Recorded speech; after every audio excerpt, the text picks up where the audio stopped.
Hello, and welcome to another top 10 or 20 or whatever you want to see.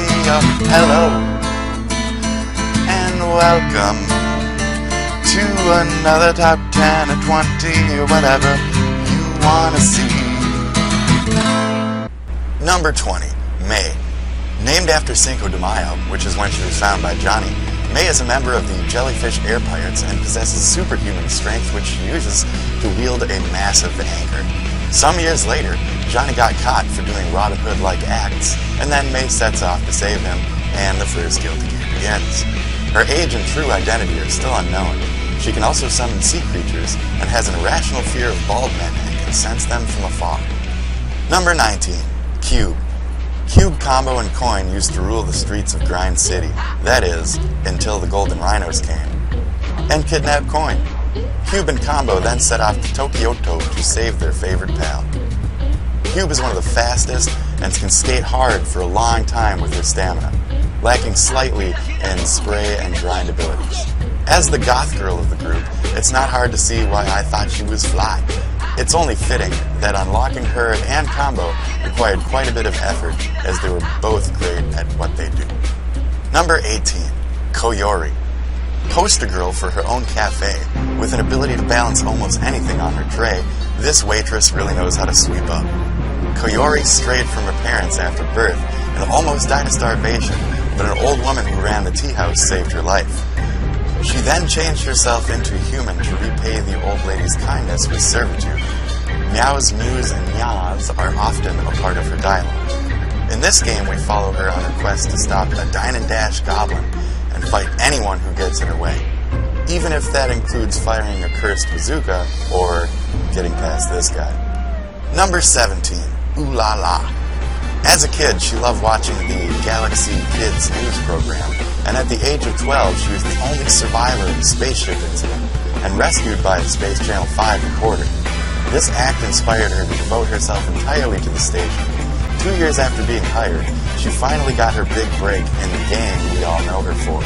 This confident diva takes down the rival stations like it's nothing, leaving Pudding from Channel 42 and Jaguar from the Space Pirate broadcasters in the dust.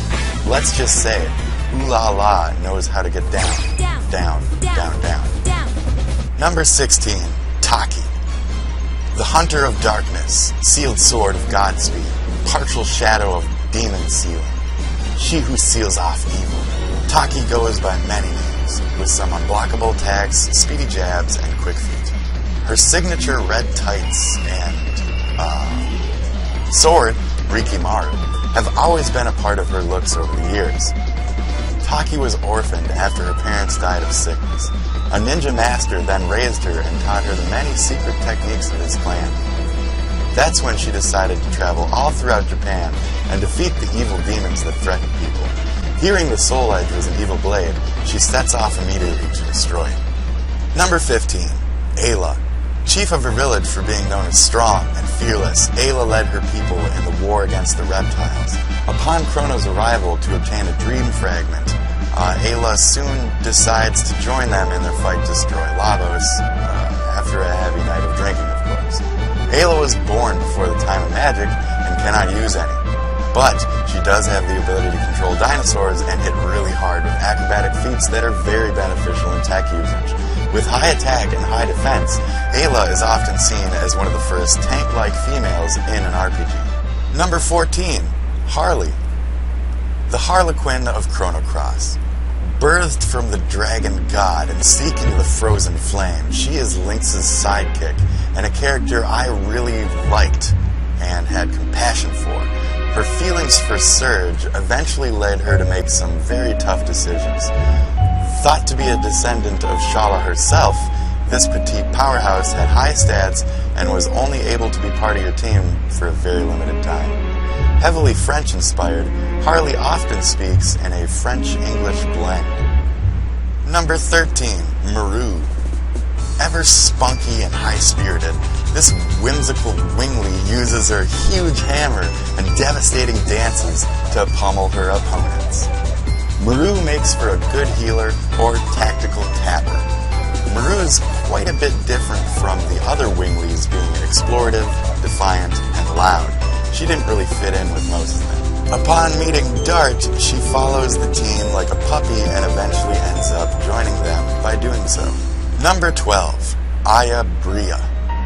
Born with a bunk right eye, Aya's mother and sister died in a car crash when she was just 5.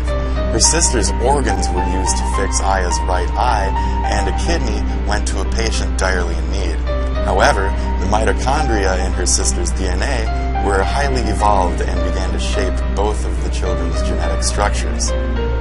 Years later, she joined the NYPD. The patient who had received the kidney years back, Melissa, was performing at Carnegie Hall and invited Aya to come. But something inside Melissa triggered upon looking into Aya's eyes during the performance, and suddenly, Aya's future would be changed forever. Number 11. Alice Elliot. As a child, Alice could hear supernatural voices and sense evil emotions. Her father, the priest, recruited her as an exorcist early on. One day, a magician seeking an ultimate power saw Alice as the key to obtaining it. Then goes the kidnapper, but her father slows down the magician by sacrificing himself. Just as the Japanese government sweeps in and tries to take her back to Japan. This is when she meets Yuri and the game starts. Alice, like most things in this game, has her quirky moments, such as beating things with Bibles and powerful spells. Number 10. Raquel Applegate. Raquel's never been one to let others push her around. As a handful of survivors from her hometown being obliterated with an incurable disease since birth, she's always strived to see life for its beauty. As you play, a love story more compelling than Squall and Renoa develops between her and your party's sorcerer, Arnon. Never one to panic or act prissy, Raquel is more than willing to lend her skilled blade and rational mind to help save the world devastated by war. One of her favorite things to do is draw landscapes that still show the beauty left in this war-torn land. Number 9. Momo. Part of the Grass Runner clan, a tribe with animal-like features, Momo is a super scientist and knows just about any machine. She uses Chrism in a lot of her inventions, which sometimes leads to some pretty unpredictable outcomes, but always seem to do the trick. Her lab assistant, Honey, is also very important in her day-to-day routine, taking down notes or helping her out around the shop. With her wonderful ears, nerdy charm, and Chrism-powered bazooka, she is easily one of my favorites. Number 8. Maiev. To me, this is the night elf who shaped the World of Warcraft as we know it. Her lustful, never-ending quest to track down Illidan and imprison or murder him has impacted many lives, and mostly in a negative way. She's so determined in her pursuit that she's willing to use deception, lies, or whatever it takes to accomplish her task as a jailer. Feeling imprisoned herself as Illidan's gatekeeper for 10,000 years, she doesn't really care who gets in the way, as long as she gets her man. Number 7. Agrias Oaks. Holy knight and newly appointed bodyguard to Princess Ovelia, this proud pally spent most of her time serving the royal family's lion guard. One day, while she's watching over the princess prey, several knights show up and try to start a fight. This is when Delita slips into the back door of the church and kidnaps the princess, leaving Agrias to track her down and once more offer her protection. The adventure that ensues takes her on an amazing path filled with loyal companions, liars, and love. Number 6. Ellieham Van Houten. Ellie finds herself torn between two worlds, her past lives and her current reincarnation. She was raised very privileged and joined the military academy in her youth. She knows she's a little different from the rest of the Solarians, as she has red hair and her eyes are a shade of blue-violet, when normally they have blonde hair and blue eyes. When you first meet her, she seems to be in a panic or lost, but as you play the game, you soon find out that she has an amazing inner strength, and she is certainly not wandering. Number 5. Freya, the Burmesian Dragoon. Throughout the history of Final Fantasy, I feel Freya is the coolest and most tragic of all. Sorry, game. Her winged helmet, wicked red mail, tied-off tail make for a great look. Her backstory is relatable and sad. Freya's long-lost love, Lord Fratley, And the story that unfolds there is truly something to experience for oneself. After all, to be forgotten is worse than death. Number 4. Emperor Junan, Black Knight of Mass Death. As you can see, Junan is a powerhouse of death and destruction. Years after Goldar kills her father, Toragar, she sees war on the horizon and takes up blade to avenge her father and redeem the Tristan Empire.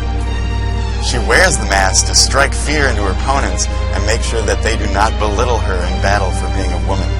She prefers to keep her face hidden when not dealing with domestic affairs. Number 3. Sheno and her twin, Mei Ling, studied to become sages, but on the night of their graduation, Darkstalkers attack and their mother ends up giving her life to save these two sisters. Through a turn of events, Sheno becomes a Jiangshi and her sister a ward to prevent Sheni from going completely mad. Their mother now serves as a tool in a way, allowing the sisters to access various abilities while they fight for freedom from the void that they woke up in and regain their lost souls. Sheno being one of my favorite gals of all time due to her nothing up this sleeve, nothing up this sleeve techniques in battle. Number 2. Celeste and Tera. Both former Magi-Tech soldiers for the Empire. The team of Celeste and Tera is an odd mix that works to perfection in the heat of battle, with powers that balance each other out. Celeste is able to runic, a move that absorbs the next spell cast, and Tera is just a magical morphing mastermind. To me, the backstory of both of these girls is amazing, each one having a large amount of pain and suffering. To me, tragedy is beauty, and these two are the definition of that. Since I feel they both deserve an entire video, I'll leave it up to you to find out why. Number 1. Tron Bond, the engineer with an attitude. Tron and her 40 created Servbot helpers pester Mega Man in the Legends series. She also had her own game, The Misadventures of Tron Bond, a prequel, and fought in the Marvel vs. Capcom 2 and 3 games. She can pilot almost anything and is a valuable asset to the Bond family of air pirates. Tron is my first place winner due to her style, charm, and the fact that if she didn't have a crush on Mega Man, he may have been by now due to her sheer mechanic brilliance. Teasel and Bond, her brothers, are always willing to help and always very supportive, even if things go awry. Everything about this family is just hilarious, and I had a great time watching their antics, and the relationship between her and Mega Man. Again, sorry, roll. So, thanks for stopping by. I hope you enjoyed who I feel are the top 20 females in gaming. Sure, I could have showed more tits and ass. Sure, I could have showed less tits and ass. But the thing is, I'm not in it for the tits and ass, guys. I'm just in it to show you guys some more girls in gaming that aren't on everybody else's list. So, I hope you had a nice time watching the video, and I hope you'll have a nice rest of the day, or whatever you do during your thing. Have a good time in life, and see ya!